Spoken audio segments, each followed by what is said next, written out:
Students हमारे साथ इस वक्त मौजूद है। आपका क्या नाम है? जी आवेश। अच्छा आवेश, कितने वक्त से आप तैयारी कर रहे पिछले 1 साल से रह रहा हैं? हूँ। 1 साल से आप तैयारी कर रहे हैं। अब हम देख रहे हैं कि तमाम बातें हो गई इस मसले को लेकर। कोचिंग सेंटर वाले गायब हैं। ना सिर्फ मैं राव की बात ही नहीं कर रही, मैं बात कर रही हूँ सारे कोचिंग सेंटर वाले आज बंद पड़े हुए हैं, ठप पड़े हुए हैं। कोई बात नहीं कर रहा, कोई स्टूडेंट्स का लीडर बनकर नहीं आ रहा, कोई स्टूडेंट्स का मसीहा जो लोग बनते हैं आज वो कहीं नहीं दिखाई दे रहे। आप इस पर क्या कहेंगे? आप देखते हैं, पढ़ते हैं टीचर्स से। यहाँ पे जो ये घटना हुई है ना, उसमें अभी क्या है कि ये जो लाइब्रेरी थी ये कोचिंग की थी। ठीक है, कोचिंग वाले 2-2 लाख रुपए की फीस लेते हैं। ठीक है, अभी इनका नया नया पैकेज चलता है कि आपको हम फ्री लाइब्रेरी देंगे बच्चों 2 को लाख की फीस कितने वक्त की होती है? 1 साल के लिए। 1 साल के लिए। उसके बाद ऑप्शनल की फीस आपका कम से कम 50-60 हज़ार रुपये। उसके बाद सी सेट के अलग 10 से 15 हज़ार रुपये, मेंटरशिप के लिए अलग लेते हैं। तो इस तरह से अलग अलग इनका कोर्स चलता है। तो एक बच्चा अगर आता है तो नॉर्मली 3 लाख 3.5 लाख रुपए खर्चा करके यहाँ कोचिंग में जाता है। ठीक है, और ये लोग अब नया नया वो लगाए हैं, जितने भी कोचिंग वाले सब जीएस के साथ साथ अब लाइब्रेरी का अट्रैक्शन दे रहे हैं कि हम आपको एक साल तक फ्री एक्सेस लाइब्रेरी। अच्छा, आप एक बार पहले मुझे ये बताइए, अगर हम पूरा इनका ढांचा समझने की कोशिश करें, 1 साल के कितने पैसे छात्र की जेब से जा रहे हैं? कम से कम 1 साल में आपको जीएस के लिए 2 लाख रुपए लगेगा, दिल्ली में आप आ रहे हो तो। उसके बाद ऑप्शनल अगर आप करोगे तो 50 से 60 हज़ार रुपये लगेगा। उसके बाद सी सेट भी अगर आपको करना है तो उसका कोर्स अलग से है 10-15 हज़ार का। उसके लिए प्रीलिम्स के लिए अलग से टेस्ट सीरीज देते हैं, मेंस के लिए अलग से है इनका टेस्ट सीरीज।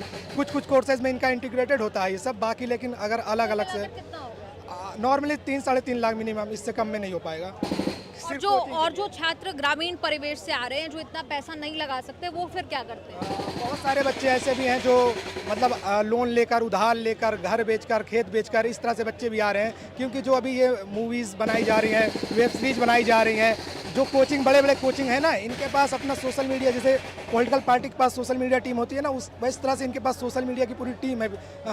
पूरा लगे हुए हैं लोग, कितने कई सौ लोग काम कर रहे हैं। इनके पास हज़ारों में चैनल्स हैं यूट्यूब पे, शॉर्ट्स बनाए जा रहे हैं, कितने इनके पास इंस्टाग्राम पे। अच्छा, आपने एक अच्छी बात कही, जो इन मूवीज में हम नाम ले ना ले, लोगों को पता है कि कितनी मूवीज जो है हाल में यूपीएससी को लेकर बनी है, जिसमें सपने दिखाए जाते हैं, एक सुनहरी कहानी दिखाई जाती है कि यूपीएससी कैसे क्लियर कर लिया, कैसे मेहनत करने के बाद यूपीएससी क्लियर हो जाता है। लेकिन जब आप उन मूवीज को देखते हैं, उन फिल्मों को देखते हैं, उन किरदारों को देखते हैं, और जब यहाँ इस जमीन पर जहाँ हम खड़े हैं, जब 3 छात्रों की जान चली गई, उसमें हम खुद दिल्ली के रहने वाले हैं, ये सोच आप जब पहली बार आपने भी सुना होगा, किसी को इस बात पर यकीन नहीं हुआ था कि दिल्ली जैसी जगह पे बेसमेंट में पानी आकर 3 बच्चे मर गए, 3 छात्र मर गए। मतलब वो भी वैसे कोई छोटी मोटी लाइब्रेरी या कोई इंडिविजुअल रूप से लाइब्रेरी चला रहा है। सबसे पुराना कोचिंग इंस्टीट्यूट है, सबसे पुराना कोचिंग इंस्टीट्यूट है इस इंडिया का यहाँ पर। उसके बावजूद मतलब ये इतने अच्छा अपना वीआईपी बनाए हुए हैं बिल्डिंग, लेकिन एक लाइब्रेरी ये मैनेज नहीं कर पा रहे हैं। वहाँ पे पानी चला जा रहा है। इनका क्या था कि गेट को बंद करते थे, पॉलीथीन लगाते थे, इस तरह से करके पानी रोकते थे। प्लस एमसीडी का तो अपना अलग है ही, तो ये जिम्मेदारी एमसीडी को कंप्लेन करने का, ये जिनका बिल्डिंग है, जिनका इंस्टीट्यूट है, उसका बनता है ना। मतलब कुछ बच्चे तो कंप्लेन की है, लेकिन एमसीडी वाले कोई एक्शन नहीं लिए उस पर स्टिल। लेकिन सबसे बड़ी जिम्मेदारी कोचिंग वालों की, जिनकी यहाँ पे कोचिंग है, जिनके घर है, जिनके बिल्डिंग्स है, उनको करना चाहिए ना। कल पूरा दिन इंतजार होता रहा कि कोचिंग इंस्टीट्यूट क्या कहेगा। आईएएस स्टडी सर्कल, जिसके बाहर हम इस वक्त खड़े हैं, वो क्या कहता है? उन्होंने तो एक कागज का टुकड़ा निकाल दिया, 3 मौतों को लेकर कह दिया कि हम इन्वेस्टिगेशन में सपोर्ट कर रहे हैं, और ये कह दिया कि भाई स्टूडेंट के साथ हम खड़े हुए हैं, वो वापस तो नहीं आएंगे। उस समय जब रेस्क्यू ऑपरेशन चल रहा था तो यहाँ पे रॉ आईएएस की तरफ से कोई नहीं आया, कोई स्टेटमेंट देने नहीं आया, कोई बताने नहीं आया कि हाँ सब सही है या सब चल रहा है। कोई नहीं आया उनकी तरफ से। ठीक है, वो लोग पता नहीं कहाँ लापता हो गए, बच्चे परेशान हैं कि कितने लोग फंसे हैं, क्या है, क्या हुआ, क्या नहीं हुआ। प्लस उसके बाद जो 3 डेथ तो ये लोग डिक्लेयर कर दिए, प्लस जो उसके साथ जो लोग फंसे थे या जो इंजर्ड हैं या बीमार हैं, वो कहाँ हैं, उनका कोई अता पता नहीं है। कोई डिटेल अभी तक नहीं बाहर आई है कि कौन थे, क्या नहीं थे। तो वो सब भी बाहर आना चाहिए। प्लस इनका जो बिजनेस चल रहा है इतना बड़ा, उसमें तो बहुत ज़्यादा बहुत कमियां हैं। और जो मैंने आपसे सवाल पूछा कि ये जो फिल्मों में एक आइडियलिस्टिक दुनिया जो है वो आईएएस को लेकर, यूपीएससी की तैयारी को लेकर दिखाई जाती है, उस आइडियलिस्टिक दुनिया का भ्रम आज टूटता है यहाँ पर, जब हम यहाँ की असली तस्वीर देख रहे हैं। जिस लाइब्रेरी के लिए अलग से एक अट्रैक्शन बनाकर उसे पैसे लिए जाते हैं कोचिंग इंस्टीट्यूट्स द्वारा, उन लाइब्रेरीज का हाल ये है कि 3 बच्चे वहाँ मर जाते। यहाँ पे जो ये मूवीज़ बनाई जाती हैं, वेब सीरीज बनाई जाती हैं, लोगों को जो गांव में रहता है, छोटे जगह पे है, छोटे शहरों से पढ़ा हुआ है, उसको अट्रैक्ट करने के लिए कि आपको पावर मिलेगा, आपको बहुत ज़्यादा पावर मिलेगा, बहुत ताकतवर बन जाएंगे समाज में, इस तरह के सपने दिखाए जाते हैं। तो गांव के बच्चे बहुत लोगों के पास पैसा नहीं होता, वो अपना खेत बेचकर, उधार लेकर, लोन लेकर आते हैं पढ़ने। मतलब ऐसा भी नहीं है कि ये लोग फीस एकदम मतलब नॉर्मल रखें या जो अफोर्ड कर सकें। इनका फीस जो है वो अच्छों के लिए अफोर्डेबल नहीं है। 90% जनता अफोर्ड नहीं कर सकती, मतलब लोन लेना, या उनका आर्थिक स्थिति खराब हो जाएगी अगर इन कोचिंग में इनरोल कर लिए तो। लेकिन उनके लिए भी इनके लिए कोई सिंपैथी नहीं है, इनको बस पैसा निकालना है। प्लस इनको अब मतलब बहुत बड़ा बनना है, इन्फ्लुएंसर बनना है, उसके लिए इनके पास सोशल मीडिया टीम है, पूरा रील वायरल करते हैं, शॉर्ट्स वायरल करते हैं, पूरा लगे हुए हैं लोग करने के लिए लोगों को। बाकी जो इस तरह से स्ट्रगल करके बनने वाले वो तो 2-4 लोग ही होते हैं ना हर साल। बाकी जो आते हैं वो बहुत अच्छे, उनका एजुकेशन बैकग्राउंड बहुत ही अच्छा होता है। ऐसा नहीं है कि मैं किसी को डिमोटिवेट कर रहा हूँ या कुछ गलत बोल रहा हूँ, लेकिन ये रियलिटी है। 99% लोग यहाँ पे असफल होंगे, ठीक है, वो कोई भी हो, क्योंकि हर साल जो वैकेंसी आती है वो 1000 की आती है, उसमें भी एक 180 IAS की होती है। तो ये जो सपने दिखाते हैं IAS बनने का, IPS बनने का, और एक जो एक्सेप्शन है उसको नॉर्मल बनाते हैं। मतलब कोई बहुत ज़्यादा स्ट्रगल करके या बहुत कर्जा लेकर या स्ट्रगल करके सफल हो गया, वो एक्सेप्शन है, वो रियलिटी नहीं है। आप एक्सेप्शन को एकदम नॉर्मल बना के प्रेजेंट करोगे और वायरल कर दोगे हर जगह पे, पैसे मतलब मार्केटिंग में खर्चा करके इतना खर्चा करते हैं मार्केटिंग में कि लोगों को लगता है वो कर लिया तो हम भी कर लेंगे। अच्छा, आपको लगता है ये जो हाइप है यूपीएससी की बरकरार है, बिल्कुल कम नहीं हो रही है हाइप? नौकरियों को लेकर देश भर में बात हो रही है, चुनाव हुआ उसमें नौकरियों को लेकर बात हुई, भर्तियां कम है इसको लेकर बात हुई, लेकिन यूपीएससी की हाइप जो है वो बनी हुई है, वो हाइप नहीं टूटती।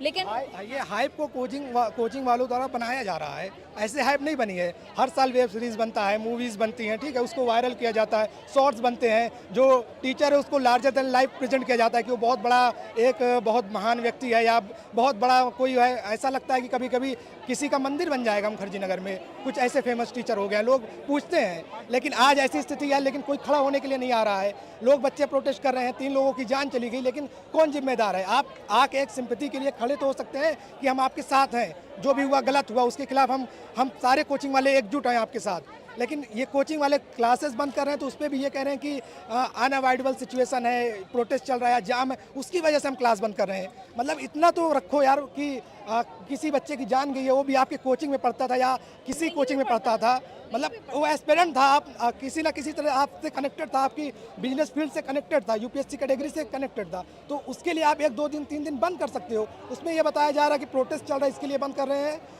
जाम है इसके लिए बंद कर रहे हैं, धरना हो रहा है इसके लिए बंद कर रहे हैं। मतलब मानवता के नाम की कोई चीज़ नहीं है, आप मानवता के नाते नहीं बंद कर सकते 2-3 दिन। अच्छा, ये जो आपने वायरल टीचर्स की बात कही, हमने देखा कि अब 3 दिन हो चुके हैं इस बात को, हमने कोई मुख्य चेहरे, हम लोग भी इंटरव्यू करते हैं, कई लोग इंटरव्यू करते हैं, मोटिवेशनल बातें दिखाते हैं जिसमें कुछ गलत नहीं है, लेकिन जब कहानी का दूसरा पहलू दिखाना ज़रूरी होता है वो भी दिखाते हैं। ये लोग मोटिवेशन को अफीम की तरह, एक नशे की तरह दे रहे हैं। हाँ, सभी लोगों को मोटिवेशन, सुबह मोटिवेशन, शाम मोटिवेशन, रात मोटिवेशन, एक फिलॉसफी दे दिया जाता है, लेकिन रियलिटी कुछ और है, ठीक है। और बाकी जो भी टीचर हैं, ये कोई भी आके नहीं खड़ा हुआ। बाकी हम लोग जितने भी यहाँ पे प्रोटेस्ट कर रहे हैं, सब रिक्वेस्ट किए हैं, सोशल मीडिया पे कैंपेन चला रहे हैं कि आप लोग आके प्लीज़ खड़े होइए, स्टैंड लीजिए, बच्चों का स्टैंड लीजिए, अभी बच्चों को ज़रूरत है आपकी, आप लोग खड़े होइए। लेकिन अभी तक कोई नहीं आया। जो फेमस टीचर्स हैं उसमें से कोई नहीं आया, जो एक इंडिविजुअल रूप से 2-4-5 लोग आए भी, खड़े हुए, साथ दे भी रहे हैं, बट जो बड़े हैं, जिनका इंस्टीट्यूट है, जो ऑनर है, जो फाउंडर है, वो कोई नहीं आया अभी तक। और मुझे लगता है कि ORN हो या मुखर्जी नगर, सारे बड़े कोचिंग इंस्टीट्यूट्स ORN में भी हैं, मुखर्जी नगर में भी हैं, वो सारे टीचर्स यहाँ भी पढ़ाते होंगे, वहाँ भी जाते होंगे पढ़ाने। लेकिन आज जब 3 छात्रों की जान गई है तो कोचिंग सेंटर्स की तरफ से कोई खास बयान नहीं दिखाई देता और ना वो दिखाई देते। कोचिंग सेंटर की तरफ से एक कंडोलेंस मैसेज जो होता है ना, कि एक श्रद्धांजलि का मैसेज तक नहीं ट्वीट किया गया किसी भी कोचिंग सेंटर के द्वारा। किस बात का डर है आपको लगता है? अब जो भी उनके बात का डर हो, मतलब ऐसा तो कुछ गलत है नहीं भाई। आप अगर किसी की जान गई है, दुखद घटना हो गई है, तो उस पर आप एक ट्वीट तो कर सकते हो ना। मतलब इतने बड़े बड़े कोचिंग है, सबका ट्विटर का अकाउंट चेक किया गया, मतलब कल तक तो किसी का नहीं था, रात में 1-2 लोगों ने ट्वीट भी किया, बाकी उसमें भी कुछ भेड़ियों जिससे कंपेयर कर रहा था, कोई की भेड़ बकरी जैसे आप लोग हो, भीड़ हो, अभी आपको सुना जा रहा है। मतलब कितना शर्मनाक बात है कि इंस्टीट्यूट ऐसी बात कर रहे हैं। आप हमें यूपीएससी एस्पिरेंट्स को भेड़ बकरियों से कंपेयर कर रहे हैं, आप भीड़ हो, भेड़ बकरी हो, लेकिन अब आपकी आवाज़ सुनी जा रही है। अच्छा, और हमने देखा कि रातों रात जो है वो अचानक से ओल्ड राजेंद्र नगर में 13 कोचिंग इंस्टीट्यूट्स पर एक्शन हो जाता है, उनके बेसमेंट्स को सील कर दिया जाता है। मैं कुछ और छात्रों से बात करी तो कह रहे थे कि ये भी 2 दिन की बात है, फिर खुल जाएंगे। जो जिनका बेसमेंट सीज किया गया, जिनके ऊपर कार्रवाई की, वो बहुत छोटे हैं, वो तो कुछ है ही नहीं। मार्केट का बड़ों पर कोई एक्शन नहीं। मार्केट का जो 1000 करोड़ का जिनका टर्नओवर है, बड़े बड़े कोचिंग है, उनके ऊपर कोई एक्शन नहीं हो रहा है, क्योंकि वो पैसे वाले हैं, पावरफुल हैं, उनके खिलाफ कोई एक्शन नहीं है। लेकिन जो छोटा मोटा खोल के बैठा है, मतलब उसका कोई नाम भी नहीं जानता सही से, उनके खिलाफ एक्शन लेके आप दिखा रहे हो कि हम इसका कर लिए, मतलब उसका कोई प्रेजेंस ही नहीं है मार्केट में। वो 1% भी रेवेन्यू नहीं निकालता होगा। जितने पे कार्रवाई की ना, वो 0.0% भी रेवेन्यू नहीं निकालते होंगे पूरे मार्केट का। कार्रवाई उनके ऊपर करके आप दिखा रहे हो कि ये है। वहाँ तो बच्चे हैं ही नहीं, बच्चे तो यहाँ पे हैं बड़े बड़े, उनके खिलाफ एक्शन होना चाहिए ना। जो बेसमेंट में क्लास चला रहे हैं, जो लाइब्रेरी बनाए हुए हैं बेसमेंट जो में, टॉपर्स की फैक्ट्री निकाल। हाँ, जो टॉपर्स की फैक्ट्री निकालते हैं, कितना मुखर्जी नगर में सारा क्लासेस बेसमेंट में चलता है, सारी लाइब्रेरीज बेसमेंट में है, उनके खिलाफ एक्शन होना चाहिए ना। एक्शन आप मतलब जो एकदम जो जिनके पास कुछ नहीं है, नाम मात्र का वो खोल के बैठे हैं, स्टार्ट कर रहे हैं। आप कह रहे हैं सिर्फ दिखाने के लिए कुछ पर एक्शन कर दिया, जिनका बहुत ज्यादा आप कह रहे हैं कि उनके पास कुछ है ही नहीं ना, वो तो ऑफिस खोल के बैठे हैं, थोड़ा बहुत अपना रेंट निकाल रहे हैं, बस समझ लीजिए वो अपना रेंट निकाल रहे हैं। अच्छा, एक आपने रेंट का जिक्र किया, इससे मुझे एक बात और आती है याद। छात्र कह रहे थे यहाँ पर रेंट की बहुत समस्या है। कितना रेंट जो है वो देना पड़ता है, कितनी जेब जो है उस पर बोझ पड़ता है? अगर आप रहना चाहते हो, डबल शेयरिंग में आप रहोगे, तो कम से कम एक रूम का 10 बाई 10 का या 15 बाई 10 का जो भी रूम होगा, उसका 15,000 रुपये मिनिमम लगे। उसमें 2 लोग रहोगे, ठीक है। अगर थोड़ा और अच्छा जाओगे तो मिनिमम 15 से 18,000 रुपये रेंट है मिनिमम, मतलब उसमें 2 लोग रहोगे, मतलब 2 लोग में 15-15 30,000 रुपये चला जाएगा आपका। इस तरह से हो रहा है। 18,000 रुपये, 20,000 रुपये, इससे नीचे कोई रूम ही नहीं है। सिंगल आप लोगे तो 25,000 30,000 रुपये मांगते हैं, इससे नीचे नहीं मांगते रेंट। तो इतना बोझ रेंट के मामले में भी अगर आप मान लो यहाँ पे शिफ्ट हो रहे हो, मान लो रूम लेना है आपको, आप मान लो सिंगल रूम ले रहे हो, लेट से कि आप आए यहाँ पे सर्च किए, एक बच्चा कोई आता है तो जब सर्च करेगा तो पहले तो यहाँ पे ब्रोकर मिलेंगे, हर तरफ हर गली में कोई ना कोई टहलता हुआ एक ब्रोकर मिल जाएगा, ठीक है। वो ब्रोकर आपको रूम दिखाएगा, रेंट दिखाएगा, और उसके बाद ब्रोकरेज जो मांगेगा कि अगर रेंट मान लो 20,000 का रूम आपने देखा, आपको पसंद आया, तो ब्रोकर कहेगा कि मेरे को 15,000 रुपये चाहिए, 22 दिन का ब्रोकरेज चाहिए, 22 दिन का आप मुझे ब्रोकरेज दो, तो उसको दोगे, उसके बाद सिक्योरिटी दोगे। 20,000 का रूम लिया, 20,000 सिक्योरिटी दिया, 15,000 ब्रोकरेज दिया, 55,000 रुपये दोगे आप, 60,000 रुपये दोगे, तब रूम में एंटर कर पाओगे। इतनी ज़्यादा यहाँ पे लुटाई। रेंट रेगुलेशन भी होना चाहिए। कोई रेगुलेशन नहीं है, कोई रूल रेगुलेशन नहीं है रेंट के लिए। लाइब्रेरीज का भी यही हाल है, कोई रूल रेगुलेशन नहीं है, सब बेसमेंट में चल रही हैं। तो ये सब बहुत ज़्यादा यहाँ पे एक तरह से कह सकते हैं करप्शन है।